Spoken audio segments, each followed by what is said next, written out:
قاضی فائز عیسیٰ کے chief justice of Pakistan بننے کے بعد پورے پاکستان کی ایکسپیکٹیشنز ہیں، اور یہ ایکسپیکٹیشنز یا توقعات کوئی غلط بات نہیں ہے، اور خاص طور پہ ایک ایسے ماضی کے بعد جس ماضی میں آپ کو سپریم کورٹ پولیٹیکل پارٹیز کے بیچ میں اکھاڑا بنا ہوا نظر آئے، تو اس کے بعد یہ توقعات بنتی ہے۔ قاضی فائز عیسیٰ خود اس اکھاڑے میں کبھی اترے تھے اور کامیاب ہو کے نکلے تھے۔ آج وہ اسی سپریم کورٹ کے چیف جسٹس ہیں، اور ان سے جو توقعات ہیں ہر سوسائٹی کے سیکشن کی، وہ ایک دوسرے سے مختلف ہیں۔ مثال کے طور پہ پی ڈی ایم کی پارٹیاں جو ہیں، ان کی یقیناً یہ توقع ہے کہ جی قاضی صاحب کی سربراہی میں جو سپریم کورٹ ہے، اس سے ہمیں اس رویے کا شکار نہیں ہونا پڑے گا جو اس سے پہلے ثاقب نثار، کھوسا اور بندیال کے دور میں نظر ہوا ہے۔ یہ بات ٹھیک ہے، یہ ایکسپیکٹیشن ہونی چاہیے، لیکن یہ ایکسپیکٹیشن کچھ اس ٹائپ کی ہے جس کو دوسرے طریقے سے بھی دیکھا جا سکتا ہے۔ مثال کے طور پہ آپ اس کو اس طریقے دیکھ سکتے ہیں کہ اگر ہمارے اوپر کیسز ہیں، ہمارے اوپر الزامات ہیں، تو ہماری سنوائی ہونی چاہیے اور انصاف کے بنیادوں پہ ہونی چاہیے۔ یہ توقع ٹھیک ہے۔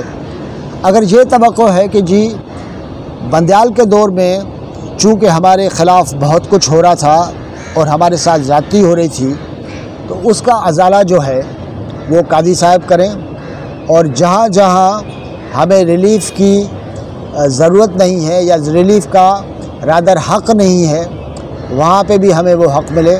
یہ ایکسپیکٹیشن جو ہے وہ ریئلسٹک نہیں ہوگی۔ لیکن میں یہ سوچ رہا تھا کہ میں بینگ اے جرنلسٹ اور پاکستان کے ایک عام شہری کی حیثیت سے میری ایکسپیکٹیشن کیا ہے قاضی صاحب سے، یا میری ایکسپیکٹیشن جو ہے، میری جو توقعات ہیں سپریم کورٹ آف پاکستان سے کیا ہونی چاہیے۔ میں سمجھتا ہوں کہ سب سے بڑی توقع میری سپریم کورٹ آف پاکستان سے یہ ہے کہ مجھے اظہار کی آزادی چاہیے۔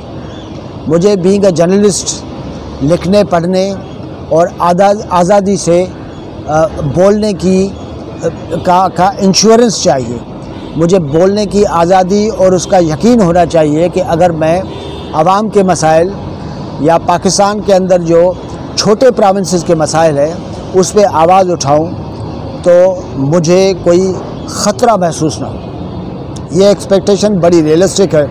مثال سندھ کے اندر بہت سارے لوگ اب یہ کہنا شروع کر دیں گے یا کہتے ہیں کہ جی ہمارے پاس جس قسم کا جبر موجود ہے، اور خاص طور پہ انگلیاں ان اداروں کی طرف اٹھتی ہیں جن کو ابھی بہت سارے پولیٹیکل لوگ اپنا مسیحا سمجھتے ہیں، تو سندھ کے اندر یہ ایکسپیکٹیشن ہے کہ سندھ کے اندر، بلوچستان کے اندر، کے پی کے اندر، ایون پنجاب کے اندر جو جبر ہے اور جو بڑے پیمانے پہ آپ کو گھٹن کا محسوس ہو رہا ہے ماحول، اس ماحول کو ختم کرنے کی ضرورت ہے، اور اس گھٹن کو ختم کرنے کی ضرورت ہے۔ میں آزاد پاکستانی ہوں، میرے اس حق کو مانا جائے، اور کنسٹیٹیوشن میں جو میرے حقوق ہیں ان کا احترام ہونا عملی طور پہ ضروری ہے۔ ایک بات تو یہ ہے، سندھ، بلوچستان اور کے پی میں لوگوں کی ایک بڑی تعداد ہے جو مسنگ ہے، اور بہت سارے ایکٹیوسٹ ایسے ہیں جن کی لاشیں ملتی ہیں، بہت سارے ایکٹیوسٹ ہیں جن کا پتہ ہی نہیں ہے کہ وہ ہیں کہاں۔ ان کے ماں باپ، ان کی فیملیز برسوں سے عدالتوں کا چکر کاٹتے کاٹتے تھک گئی ہیں، لیکن ان کو پتہ نہیں ہے کہ ان کے پیارے کیا ہیں۔ کیا سپریم کورٹ آف پاکستان اس ایشو کو ٹیک اپ کرے گا؟ کیونکہ یہ مسئلہ ایک بڑے عرصے سے سپریم کورٹ آف پاکستان میں ہے، اور ہماری ایکسپیکٹیشن ایک پاکستان کے عام شہری کی حیثیت سے یہ ہے کہ جو لوگ غائب ہیں ان کو ظاہر کریں۔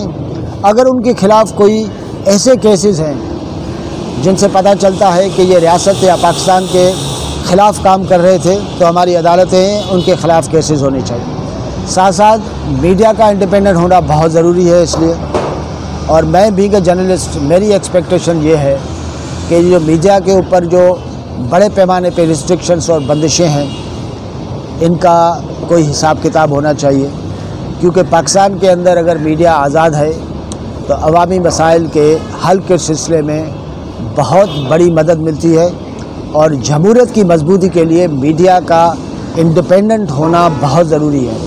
ساتھ ساتھ یہ بہت امپورٹنٹ ہے کہ ہم قاضی صاحب سے یہ توقع کریں گے کہ ہمارے آئین میں بہت ساری چیزیں جس طرح وہ کہتے ہیں ٹھوسی ہوئی ہیں، اور ایسے فیصلے ہیں جن کو وہ پڑھنا نہیں چاہتے، جن کو وہ فالو کرنا نہیں چاہتے، جس کو ہم اپریشیٹ کرتے ہیں۔ تو اس آئین کے اندر جو ملاوٹ ہے، اس ملاوٹ کو ختم کرنے کی ضرورت ہے۔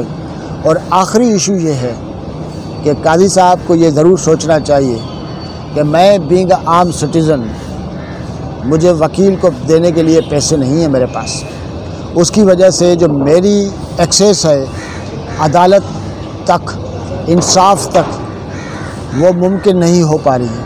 کیا اس کا کوئی میکینزم نہیں ہونا چاہیے کہ اگر مجھ سے میرے ساتھ ناانصافی ہو رہی ہے تو میں ایک غریب آدمی ہوں، میں پیسے نہیں افورڈ کر سکتا، کوئی وکیل نہیں افورڈ کر سکتا، میں ڈائریکٹ عدالت کے پاس پہنچوں؟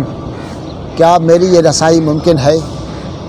اس کا جواب آنا بہت ضروری ہے۔